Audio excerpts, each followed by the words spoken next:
Morning students, Sunday morning. আর আজকের অন্য দিনের চেয়ে একটু রিল্যাক্স মুডে থাকে সবাই, কিন্তু আমি জানি তোমরা মনে মনে এখনও টেনশানে রয়েছো, কারণ এখনও তোমাদের মানে পছন্দের মতো কোর্স হয়তো অনেকে বেছে উঠতে পারোনি। অনেকের মধ্যেই কনফিউশন রয়েছে রীতিমতো, অনেক নেগেটিভ কথাবার্তা অনেকের থেকে শুনছো যে শুধু শুধু প্রাইভেট কলেজে এই সমস্ত প্রফেশনাল ডিগ্রি কোর্সে এত টাকা এক্সট্রা কোর্স ফি দিয়ে অ্যাডমিশান নিয়ে কী হবে, তার চেয়ে সরকারি কলেজে খরচ অনেক কম, প্রায় নায়ের বরাবর।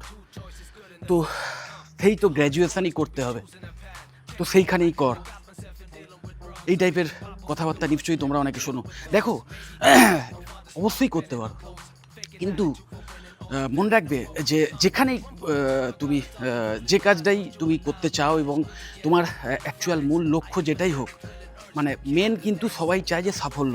এবার সাফল্য পাওয়ার অনেকগুলো উপায় আছে, অনেকগুলো ওয়ে